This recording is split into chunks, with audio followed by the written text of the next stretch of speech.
Bismillahirrahmanirrahim. Alhamdulillahi nahmaduhu wa nasta'inuhu wa nastaghfiruh wa na'udzu billahi min syururi anfusina wa min sayyiati a'malina. Man yahdihillahu fala mudhillalah wa man yudlil fala hadiyalah.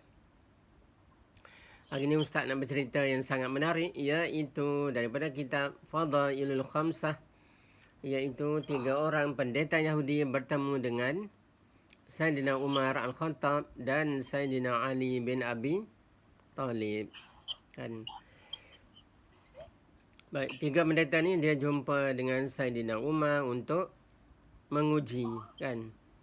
Menguji sama ada Islam yang dibawa oleh Nabi Muhammad ini agama yang benar ataupun tidak.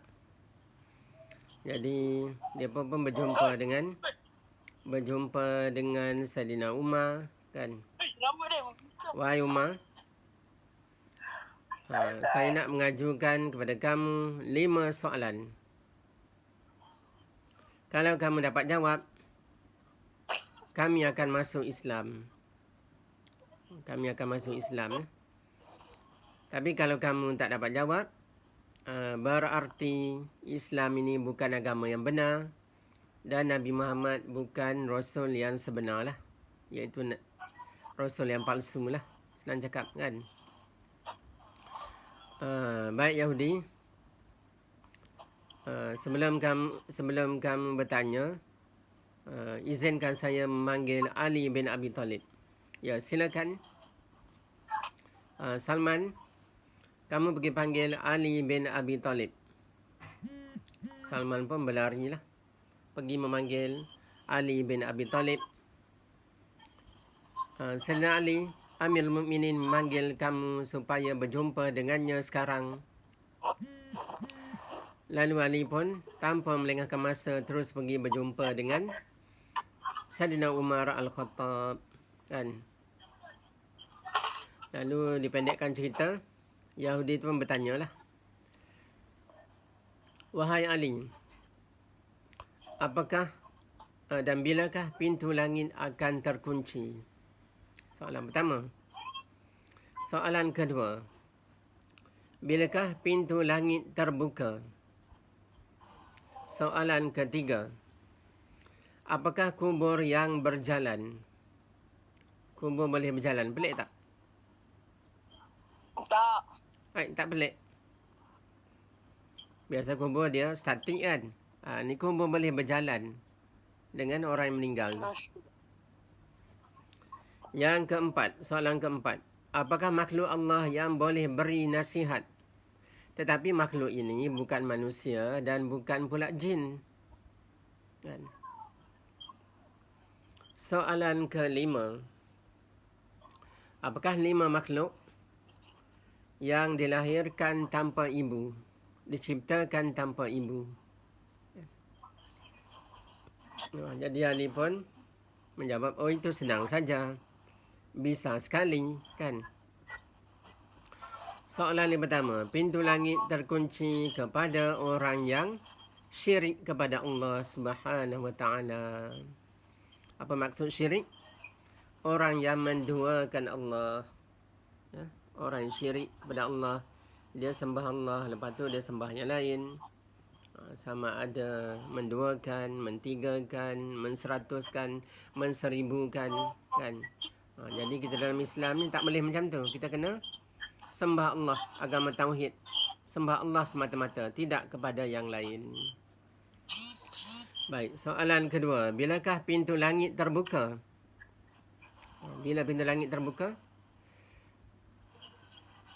Kepada orang yang menyebut La ilaha illallah. Apa maksud La ilaha illallah? Tiada Tuhan melainkan Allah. Kan? Hanya Allah sebagai Tuhan kita. Hanya Allah yang wajib disembah. Jadi pintu langit akan terbuka untuknya. Terutamanya ketika melakukan ibadah, kan. Kalau kita solat kita akan naik ke langit. Kalau kita berdoa, doa kita akan naik ke langit, kan. Bahkan kalau kita meninggal dunia sekalipun, roh kita akan dibawa malaikat ke langit melepasi langit. Yang pertama, kedua, ketiga sehingga ke 7 bertemu dengan Allah. Jadi Allah beritahu kepada kita, daftarlah si Ibnu ni ke dalam syurga Firdaus contohnya. Daftarlah Fitri ke dalam syurga An-Naim kan contohnya kan. Barulah roh kita dibawa semula ke perkuburan. Jadi dah terjawablah, pintu langit terbuka kepada orang Islam. Soalan ketiga. Ingat lagi soalan ketiga tadi?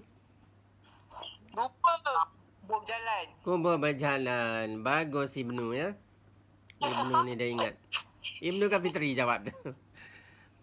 Kubur berjalan ni adalah kubur Nabi Yunus bin Matta. Siapa Nabi Yunus?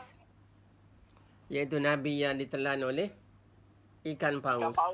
Kan? Kerana Nabi Yunus ni dia agak merajuk, dah lama dia berdakwah, tetapi tidak ada seorang pun yang hendak beriman kepada Allah dan Rasul. Jadi Nabi Yunus membawa diri pergi ke pelabuhan, tumpang sebuah kapal, naik atas kapal kan. Ditakdirkan kapal itu berlaku ribut yang kuat, ribut taufan kan. Sehingga kapten kapal tu buat undian, siapa yang dapat undi mesti buang ke laut. Bila dibuat undi, jatuh kepada Nabi Yunus. Nabi Yunus pun dibuang ke laut. Tetapi Allah selamatkan. Ikan paus datang menelan Nabi Yunus, ngap. Tapi tak mati kan. Sebab ikan paus tu ada ruang-ruang yang ada udara kan. Bukan semuanya ada air dalam perut ikan paus tu kan. Ada tempat-tempat yang ada ruang udara. Nabi Yunus dapat bernafas dan Nabi Yunus beristighfar, memohon ampun kepada Allah. La ilaha illa anta subhanaka inni kuntu minaz zalimin kan. Jadi Allah menerima taubat Nabi Yunus. Nabi Yunus bertaubat selama 40 hari berada dalam perut ikan paus. Kemudian ikan paus tu rasa meloya, rasa melugal kan. Ikan paus tu pun memuntahkan Nabi Yunus di tepi pantai. Fitri dan Ibnu boleh tutup mikrofon? Tutup kejap mikrofon ya. Tapi jangan lari pula kan. Duduk dengar cerita ni sangat menarik. Baik, kemudian itulah tadi. Ikan paus tu sebagai kubur Nabi Yunus, kubur sementara lah sebab dia masih hidup kan. Soalan keempat, apakah makhluk yang boleh beri nasihat tetapi bukan manusia dan bukan pula jin? Lalu ahli menjawab, makhluk tersebut adalah semut Nabi Sulaiman. Semut Nabi Sulaiman, iaitu ketika Nabi Sulaiman dan tentera-tentera dia hendak bergerak melalui kawasan semut, semut beritahu kepada kawan-kawan dia, kepada rakyat dia kan, wahai kaumku, masuklah kamu ke dalam lubang supaya kamu terselamat daripada dipijak oleh Nabi Sulaiman dan tentera-tenteranya. Terima kasih Mukri kerana join pelajaran kita pada pagi ni. Cuba jawab Mukri. Assalamualaikum Mukri. Waalaikumsalam. Ya, syabas tahniah kan. Ni cerita Mukri ya. 3. Cerita. Dah soalan yang keempat dah kan. Cerita. Cerita 3 pendeta bertemu dengan Saidina Umar dan Saidina Ali. Baik. Jadi dijawab oleh Saidina Ali, semut Nabi Sulaiman boleh beri nasihat kepada kaum dia, tetapi dia bukan manusia dan bukan pula jin. Baik. Kemudian soalan terakhir, apakah 5 makhluk yang dilahirkan tanpa ibu, diciptakan oleh Allah tanpa ibu, tak ada ibu kan? Yang pertama, Nabi Adam alaihissalam diciptakan daripada tanah kan. Nabi Adam ada ibu tak? Tak ada kan. Yang kedua, Hawa alaihissalam, Hawa, Siti Hawa lah kan, iaitu isteri kepada Nabi Adam kan. Hawa pun tak ada ibu, diciptakan daripada tulang rusuk Nabi Adam. Yang ketiga, unta Nabi Saleh juga tidak ada ibu. Unta Nabi Saleh ini dikeluarkan daripada rekahan batu, rekahan bukit. Kan? Jadi tidak ada ibu juga. Unta Nabi Saleh ini diminta oleh kaum dia kan, kalau kamu betul Nabi, kamu keluarkanlah unta daripada batu. Nabi Saleh berdoa kepada Allah dan Allah makbulkan doa Nabi Saleh. Memang keluar unta daripada batu, tapi mereka pun tak beriman juga kan, janji tak betul. Yang keempat, makhluk yang tidak ada ibu adalah ular Nabi Musa alaihi salam kan. Ular Nabi Musa ni daripada tongkat kan, tak ada ibu lah kan. Dipanggil, Firaun memanggil Nabi Musa ke istana. Kemudian dia dah prepare, dia panggil ahli sihir kan. Ahli sihir ni pegang tali. Bila mereka lepaskan ke lantai, tali tu bertukar menjadi ular kan. Sebenarnya Nabi Musa pun takut juga kan, takut ular tu datang patuk dia ke kan, datang belik dia ke.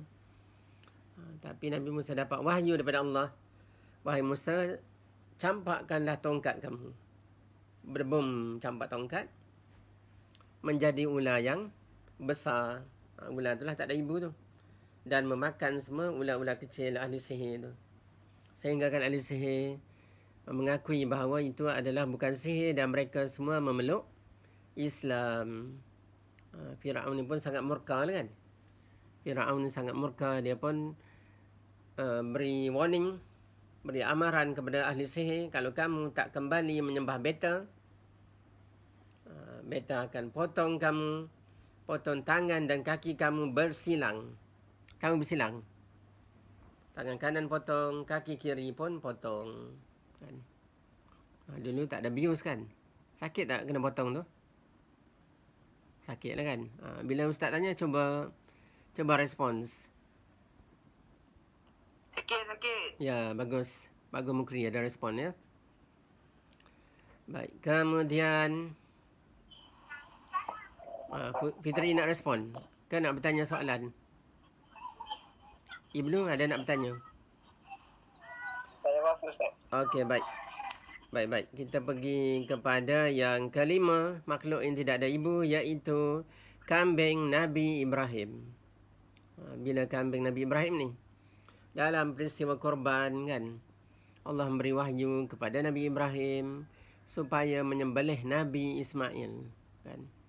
Dahlah Nabi Ibrahim ni lambat dapat anak kan. Bila dapat anak Nabi Ismail tu, Allah perintahkan pula supaya korban disembelihkan Nabi Ismail kan. Nabi Ibrahim ni seorang hamba, seorang Nabi yang sangat patuh kepada Allah kan. Allah perintah apa sahaja semua Nabi Ibrahim buat. Kita pun kena buat macam tu lah. Allah perintah kita solat, Allah perintah kita puasa, zakat, haji, buat baik pada ibu, taat pada ibu, hormat guru. Kita buatlah semua kan, mengikut contoh Nabi Ibrahim. Betul Ibnu? Betul Ustaz, betul. Okey, bagus. Kemudian Nabi Ibrahim membawa Nabi Ismail. Bila hendak disembelih, mungkin Nabi Ibrahim pejam mata kan. Bila dia sembelih tu, tak lut pula. Bila dia buka mata tengok, bukan Nabi Ismail, tetapi Allah gantikan dengan kibash ataupun kambing besar lah kan. Jadi kambing itu dibawa daripada syurga dan menjadi rezeki kepada Nabi Ibrahim dan Nabi Ismail. Baik, kemudian bila Sayyidina Ali jawab tu, dua orang pendeta Yahudi tu masuk Islam, mengucap asyhadu an la ilaha illallah wa asyhadu anna Muhammadar Rasulullah kan. Tapi yang seorang lagi tu, baik Ali, kalau kamu betul-betul benar, jawab lagi satu soalan ni, barulah aku akan beriman kepada kamu. Tadi janji lain kan. Tadi janji 5 soalan. Kalau dapat jawab, masuk Islam. Ni tambah pula satu soalan. Tak apalah Ali cakap. Kamu beritahu aja lah. Apa soalan tu? Soalan tu, kamu beritahu kepadaku, pemuda-pemuda yang lari daripada raja yang zalim, kemudian tidur di dalam gua. Ali kata, ni pernah dengar Rasulullah beritahu ni kan. Pemuda-pemuda tersebut adalah Ashabul Kahfi, di mana mereka melarikan diri daripada Raja Dicanius. Nama Raja Zalim tu Dicanius, kan? Memerintah selama 30 tahun, tidak pernah sakit, tidak pernah demam, tidak pernah berhingus, kan? Tidak pernah berlaku perkara-perkara yang jelek, perkara-perkara yang tak elok kepada badan dia. Tidak pernah berkudis, kan? Jadi, oleh kerana dia tak pernah sakit, dia pun sama dengan Firaun juga. Dia isytiharkan dia sebagai Tuhan juga, kan? Menteri-menteri sembah aku, rakyat-rakyat sembah aku kerana aku adalah Tuhan, kata Dicanius, kan? Dicanius ni kerajaan dia punya besar, kan? Dia punya tembok tu, lebar dia 8 km, panjang dia pun 8 km juga. Dia punya besar istana kerajaan Dicanius ni, kan? Iaitu dipanggil satu farsakh lah. Satu farsakh 8 km. 8 km. Kalau kita tengok istana Raja Nazrin, tak sampai 1 km, kan? Itu pun dah besar. Ni panjang istana 8 km. Daripada air tawar sampai ke lumut. Istana saja. Besar tak? Ibnu, besar tak? Besar lah istana tu, kan? Mungkin biliknya ada beribu-ribu bilik lah dalam istana tu, kan? Dan berbagai-bagai kemudahan kepada raja. Raja ni mempunyai 50 orang menteri di sebelah kanan dan 50 orang menteri di sebelah kiri. Jadi berapa orang menteri dia? 100. 50 tambah 50. Pandai Ibnu, ya.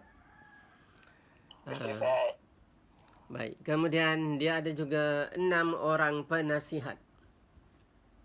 Yang bijak pandai lah, kan? Ahli-ahli bijak pandai di kalangan pemuda-pemuda lah, kan? Jadi, oleh kerana dia 30 tahun berkuasa, tidak pernah sakit, dia memerintahkan semua menteri dan rakyat menyembah dia. Tetapi 6 orang ini, oleh kerana di kalangan bijak pandai, mereka tak menyerah. Tak menyerah pula, tak menyembah Raja Dicanius, kan? Kemudian, mereka mengadakan mesyuarat kecil. Apa kata kita melarikan diri daripada kerajaan ini, daripada Dicanius?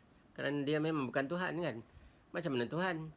Dia lapar, dia pergi makan. Dia pergi cari nasi, pergi cari roti. Contohlah, kan? Lepas tu, bila waktu malam, dia mengantuk, dia tidur, kan? Tuhan kan macam tu? Lapar, makan, tidur, mengantuk, kan? Bukan Tuhan lah, kan? Kalau kita fikir logik pun bukan Tuhan macam tu, kan? Bila masa Dicanius buat bumi, bila masa Dicanius buat langit, kan? Sedangkan dia ada tarikh lahir, dia lahir ke bumi. Jadi 6 orang bijak pandai ni buat keputusan larikan diri daripada kerajaan Dicanius, tak nak menyembah Dicanius ni, kan? Semua cerita arsi, reka cipta semua ni, kan? Jadi sebelum mereka keluar tu, mereka sempat menjual kurma, dapatlah duit sebanyak 3 dirham, kan? Kemudian mereka pun berlari, berjalan jauh lah, jarak yang jauh, kan? Berjumpa dengan seorang penggembala kambing dan seekor anjing. Jadi Yahudi ni bertanya lagi, beritahu nama anjing tersebut. Nama anjing tersebut adalah Kitmir. Betul Yahudi? Ya, betul. Baik. Kemudian apa berlaku selepas itu? Jadi pemuda-pemuda tersebut, nama-nama ada di sini, iaitu diketuai oleh Tamlika, Misalmina, Michal Slimia, Martalius, Cositius dan Sidemius. Jadi mereka bertanyalah di mana tempat untuk mereka menyembunyikan diri daripada tentera-tentera Dicanius. Jadi penggembala kambing ni dia tolong, aku boleh tunjukkan kamu pada tempat tersebut. Tidak ada orang dapat melihat kamu. Penggembala kambing tu membawa lah. Dia pergi dengan anjing dia tu. Kemudian bila nak masuk pintu gua tu, ada air terjun, kan? Mereka buka baju mandi dulu di air terjun tu. kemudian masuk dalam gua berehat. Oleh kerana perjalanan jauh, mereka rasa letih dan tertidur kan. Anjing tu kat luar gua lah. Kemudian bila tersedar daripada tidur, Tamlika, oleh kerana kamu ni ketua, kamu pergilah ke pekan kan, pergilah ke pasar, cari sedikit makanan pada kita, beli roti ke, Pizza Hut ke, KFC ke, contohlah kan. Bawa duit 3 dirham yang jual kurma tadi. Bawa lah Tamlika ni duit 3 dirham mencari roti kan. Boleh saya beli roti tuan? Boleh. Ada duit? Ada. Dia pun tunjuk duit. Ini duit lama ni. Kat mana tuan dapat duit lama ni? Ini duit saya lah. Semalam baru saya pergi ke, dia tak cakap dalam gua kan. Dia ingatkan masih lagi kerajaan Dicanius kan. Saya pergi, lepas tu saya datang balik. Tiba-tiba kamu cakap duit ni dah lama kan. Duit ni dah lama tuan. Ni zaman kerajaan Dicanius. Sekarang nama raja kita adalah Raja Abdul Rahman. Oh, macam tu ke? Jadi duit tuan ni tak laku. Kita jumpa dengan ketua kampung lah, ketua taman kan. Supaya dia boleh bagi makanan pada tuan kan. Boleh bantu tuan apa-apa yang patut. Bawa jumpa kepada ketua taman kan. Contohlah ketua tempat tersebut lah kan. Jadi ketua taman tengok duit ni, duit ni duit lama ni, mana tuan dapat? Ni duit saya semalam. Orang tu pun dah ingat. Ni mungkin cerita Nabi Isa dulu. Sebelum Nabi Isa wafat, Nabi Isa dah beritahu ada sekumpulan pemuda tidur dalam gua selama beratus tahun kan. Kemudian tak apalah, mari kita jumpa Raja Abdul Rahman. Bawa jumpa Raja Abdul Rahman pula. Subhanallah, Masya Allah, inilah kuasa Allah. Dan betul yang diceritakan oleh Nabi Isa bahawa ada sekumpulan pemuda yang tidur dalam gua untuk menyelamatkan akidah mereka. Alhamdulillah. Tuan tidur di mana ni? Dalam gua. Ada lagi kawan-kawan lain? Ada? Mereka sedang menunggu makanan daripada saya. Tuan naik kuda ni, kami akan hantar ke gua tersebut. Jadi Raja Abdul Rahman dan tentera-tentera pun hantar ke gua tersebut. Bila nak naik, nak masuk ke dalam pintu tersebut, agak jauh lah kan. Tamlika beritahu, wahai Raja dan tentera, tunggu di sini. Tunggu saya pergi berjumpa mereka, beritahu mereka supaya mereka tak terkejut. Kalau tuanku dan tentera masuk ke dalam gua, nanti mereka terkejut. Mungkin mereka ingat tentera Dicanius sudah menawan saya. Okeylah, masuklah seorang. Tamlika pun masuk ke dalam gua tersebut seorang kan. Memberitahu apa yang berlaku. Mereka sangat terkejut. Very shocked kan. Sangat terkejut.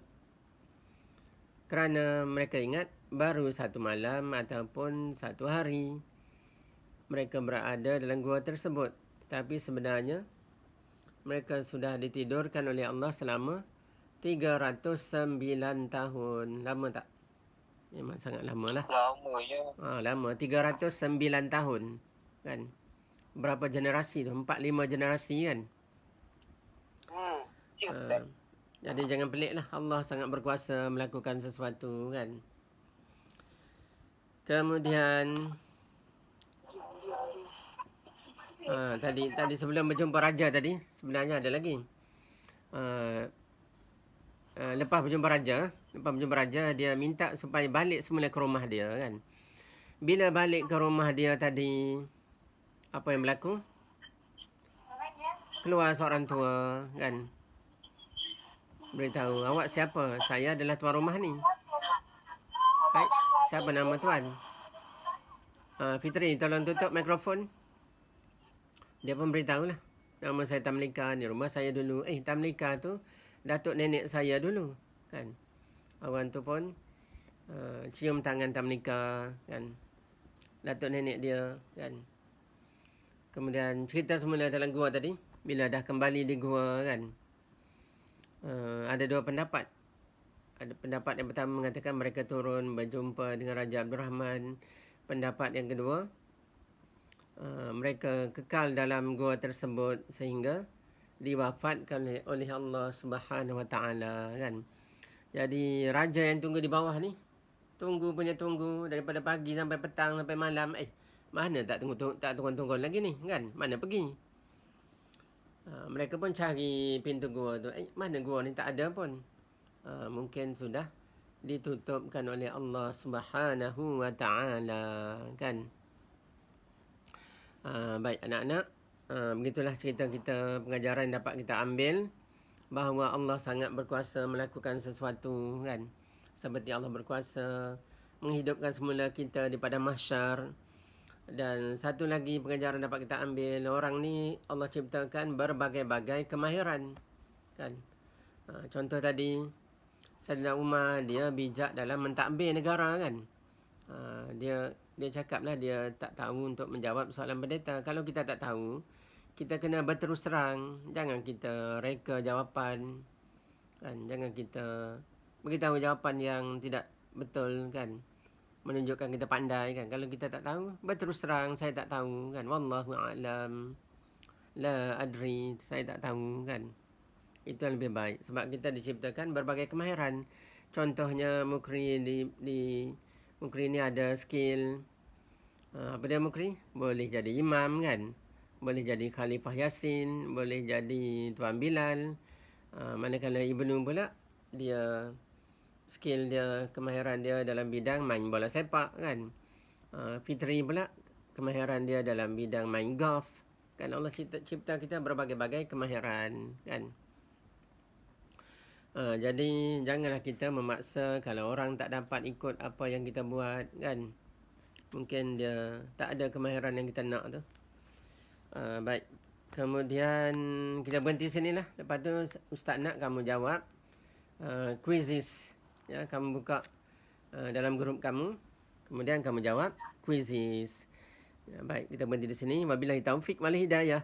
Wassalamualaikum warahmatullahi wabarakatuh. Pergi pada quizzes. Pergi pada grup.